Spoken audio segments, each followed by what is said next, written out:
Renungan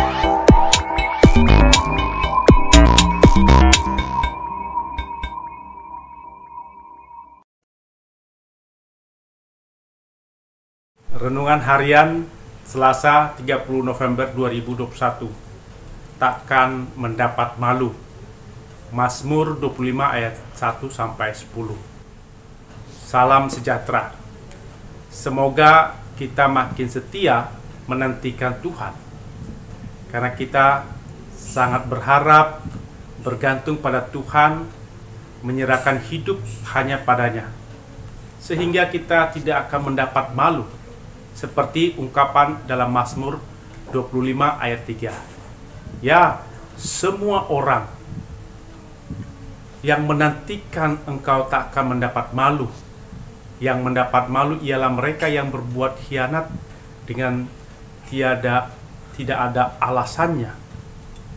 Orang yang tidak mendapat malu adalah orang yang menantikan Tuhan, yang mengangkat jiwa kepada Allah. Seluruh perhatian diarahkan kepada Allah, dan dia menyerahkan diri kepada Allah. Ketika mempercayakan diri pada Allah, maka tidak mungkin orang tersebut dipermalukan oleh musuh. Allah pasti membela orang yang percaya padanya dan menanti-nantikannya. Orang yang menanti-nantikan Tuhan akan terbuka masa depan, karena Tuhan menyelamatkan dan musuh tidak bisa semena-mena. Segala sesuatu yang baik datang dari Tuhan, karena itulah Tuhan selalu dinanti-nantikan, diharapkan.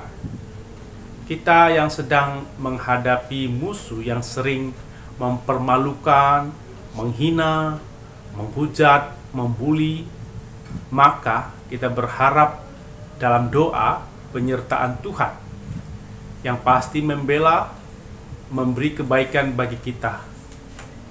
Kalau kita sendiri yang melawan musuh, pasti kalah dan dipermalukan.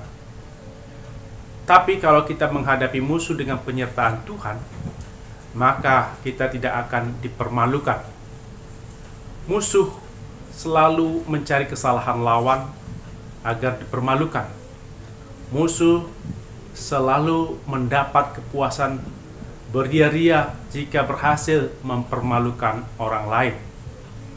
Musuh merasa lebih kuat dan lebih berkuasa agar orang lain takut dan tunduk padanya. Orang yang tidak mendapat malu bukan berarti ia tidak menderita, tidak sengsara, tidak mendapat kemelut.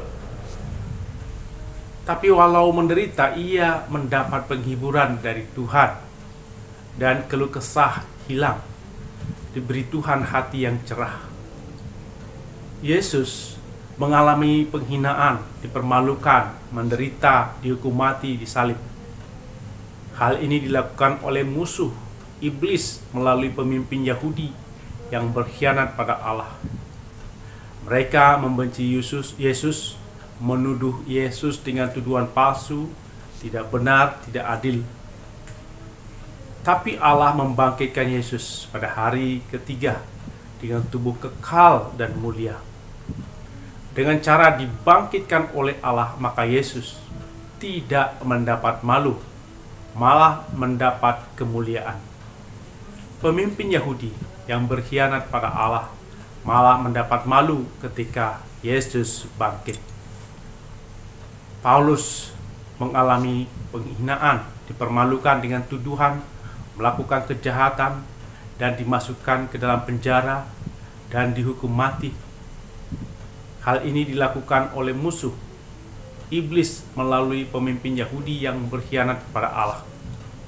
Pemimpin Yahudi membenci Paulus, menuduh dengan tuduhan palsu, tidak benar dan tidak adil. Tapi Tuhan tidak mempermalukan Paulus dengan cara yang ajaib, yaitu terjadi gempa hebat, sendi-sendi penjara goyah, semua pintu terbuka, belenggu orang di penjara terlepas. Kepala penjara merasa salah, sangat malu, hendak bunuh diri, tapi dilarang Paulus. Kisah Para Rasul 1 ayat 28. Setelah peristiwa itu, kepala penjara menjadi percaya Yesus. Pejabat-pejabat Yahudi mau melepaskan Paulus diam-diam karena malu telah menghukum Paulus dan Silas tanpa diadili. Allah tidak mempermalukan orang yang menantikan berserah berharap pada Allah seperti yang dilakukan Paulus dan Silas. Mereka hanya berdoa menyanyikan pujian di penjara. Allah yang bertindak sesuai kebenaran Allah. Kisah Para Rasul 1 ayat 25. Yusuf juga mengalami penderitaan, dipermalukan oleh saudara-saudaranya dengan mengalami hidup sebagai budak Potifar dan juga dipermalukan oleh istri Potifar. Di penjara karena tuduhan palsu dari istri Potifar.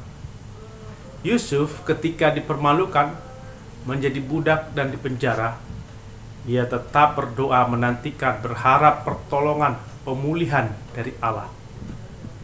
Yusuf tidak mendapat malu ketika Allah memberi hikmat pada Yusuf agar mampu menjelaskan mimpi Firaun.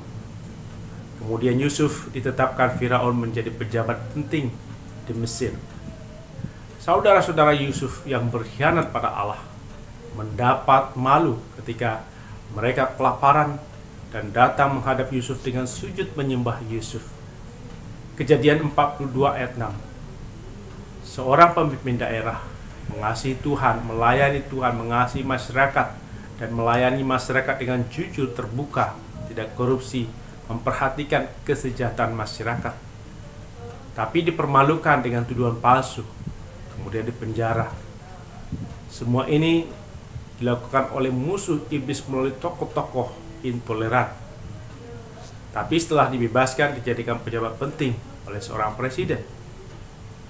Tuhan tidak mempermalukan orang yang menantikan Tuhan, yang berharap bergantung pada Tuhan. Malah pemimpin intoleran yang ada dipermalukan, masuk penjara. Dalam menghadapi musuh, kita akan kesulitan menghadapinya sendiri.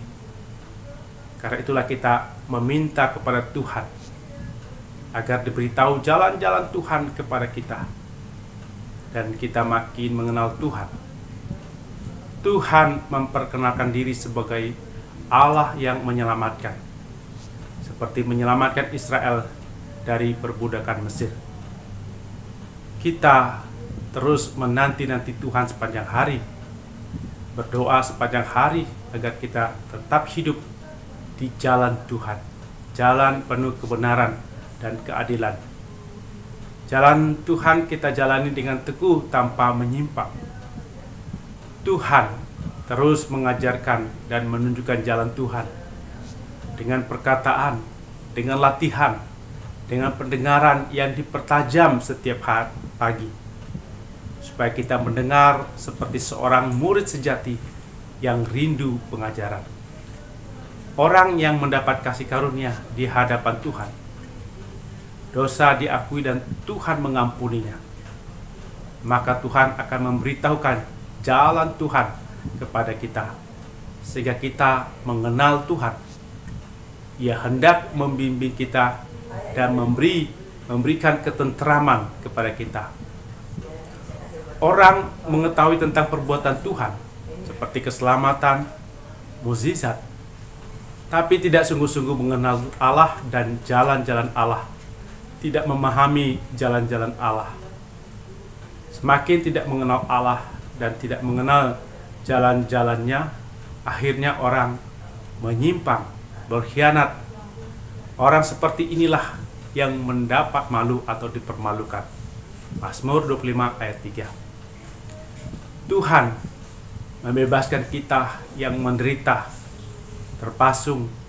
Tuhan menghapus segala aib dan malu, dan memberi mahkota mulia, kebahagiaan abadi, mendapat harta kerajaan Allah yang bakah, seperti ungkapan dalam KJ 85 ayat 4. Di saat aku terpasu, Kau membebaskanku, segala aib dan malu terhapus oleh-Mu. Padaku Kau tambahi mahkota mulia, bahagia abadi, pusaka yang bakal. Walau dosa kita banyak, kita tidak perlu merasa takut, gentar, karena anugerah Tuhan akan menebus dosa kita. Jika kita mengakui dan menyesalinya dan mau bertobat, Yesus Tuhan Raja akan datang dengan penuh karunia, membawa kemenangan selama-lamanya. Dan orang yang bertobat tidak dipermalukan. Orang yang berkhianat dan tidak bertobat, tidak mau ditebus Yesus, akan mendapat malu ketika Yesus datang kembali. Amin. Mari kita berdoa.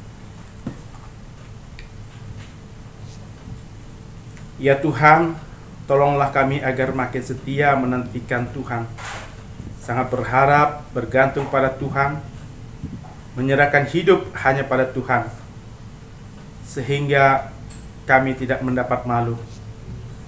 Kami mengangkat jiwa kepada Allah. Seluruh perhatian diarahkan kepada Allah, agar kami tidak dipermalukan oleh musuh. Kami percaya Allah pasti membela orang yang percaya padanya dan menanti-nantikan Tuhan. Tuhan akan membuka masa depan kami, karena Tuhan menyelamatkan kami. Dalam Yesus kami berdoa. Amin.